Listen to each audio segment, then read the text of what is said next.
Hello friends, நீ நான் காதல் அடுத்த வர எபிசோடில் என்ன நடக்கலாம் அப்படிங்கிறத பற்றி பார்க்கலாம். இன்றைக்கான எபிசோட் ஒரு மாதிரி இன்ட்ரெஸ்டிங்கான ஃபன் கலாட்டா எபிசோடாக இருந்துச்சு. இருந்தாலும் முரளி சுந்தரி நல்லா வசமாக சிக்கியிருக்கும் போது அபியும் அணுவும் நல்லா போட்டு அடிச்சிருக்கலாம். கை கால் ரெண்டு உடச்சி விட்டுருந்தாங்கன்னா இன்னும் கொஞ்சம் இன்ட்ரெஸ்டிங்காக இருக்கும்.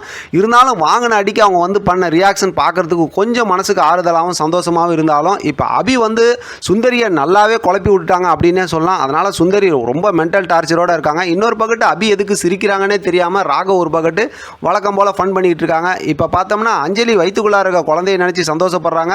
முரளி வழக்கம் போல் இப்போ அபி வாங்கிட்டு வந்த காரை வச்சு என்ன திட்டம் பண்ணுவாங்க அப்படிங்கிறத நம்ம அடுத்து யோசிக்கலாம். கண்டிப்பாக அந்த கார் மேலே கால் வச்சு அஞ்சலி வலிக்கு விழுகிற மாதிரி ஏதோ திட்டத்தை போட்டு அபி மேலே வந்து அதாவது ராகவ் கோவப்படுற மாதிரி ஒன்று செஞ்சுருவாங்க.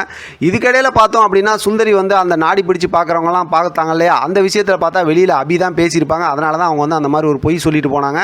இப்போ இதனால தான் இன்றைக்கான எபிசோட் லாஸ்ட்டில் பார்த்தோம் அப்படின்னா உடனே பெரிய ஒரு பிரச்சனையை சுந்தரி ஆரம்பிச்சிட்டாங்க. இருந்தாலும் அது சந்தோஷமான விஷயம் தான். இருந்தாலும் அணுகிட்ட அந்த விஷயம்லாம் பேசினதுக்கப்புறம் ஒரு கட்டத்தில் கோவப்பட்ட அணு வந்து ரொம்ப பிரேக் ஆகி கத்தி சத்தம் போட்டு பேச ஆரம்பிச்சிட்டாங்க. நானும் ஆகாஷும் இன்னும் குடும்பத்தில் சேர்ந்தே வாழல, அதுக்குள்ளார எப்படி இந்த மாதிரிலாம் நீங்கள் சொல்கிறீங்க அப்படிங்கிற மாதிரி எல்லா உண்மையும் சொல்லிட்டாங்க.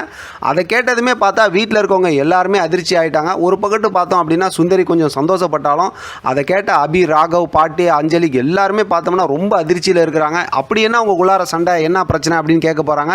இப்போ அடுத்து பார்த்தோம் அப்படின்னா அணு, ஆகாஷ் இவங்களோட அந்த வாழ்க்கையில் இருக்கக்கூடிய பிரச்சனையை தீர்த்து வைக்கிறது, அடுத்து இவங்க சந்தோஷமாக வாழ்கிறதுக்கு என்ன பண்ணுறது அப்படிங்கிற மாதிரி ஸ்டோரியை கொஞ்சம் இன்ட்ரெஸ்டிங்காக கொண்டு போவாங்கன்னு நான் நினைக்கிறேன். இதுக்கிடையில் பார்த்தோம்னா அபி மேலே இருக்க அந்த பிரச்சனையை தீர்க்கணும் அப்படின்னா முரளியோட ஃப்ரெண்டு வக்கீல் இருக்காங்கல்ல, அவங்க சங்கர், அவங்கள கண்டுபிடிக்கிறதுக்குண்டான ஸ்டோரியை கொண்டு போவாங்க அப்படின்னு நான் எதிர்பார்த்தேன். ஒருவேளை ஞாயிற்றுக்கிழமைக்கான ப்ரொமோவில் அதை சுவாரஸ்யமாக காட்டுவாங்களோ அப்படிங்கிற மாதிரி யோசிக்க தோணுது. கொஞ்சம் கொஞ்சம் சின்ன சின்ன ஸ்டோரி தான், ஆனால் அந்த ஸ்டோரியை அவங்க லாஜிக் இல்லை மேஜிக் மாதிரி ரொம்ப பெருசாக மாற்றுறதுக்கும் வாய்ப்பு இருக்குது. இன்றைக்கான எபிசோடில் பார்த்தீங்கல்ல, அவங்க சும்மா திருடன்னு வந்துட்டு கடைசியில் அடிக்கிறது, அதவே பார்த்தா பாதி எபிசோடு ஓட்டிட்டாங்க.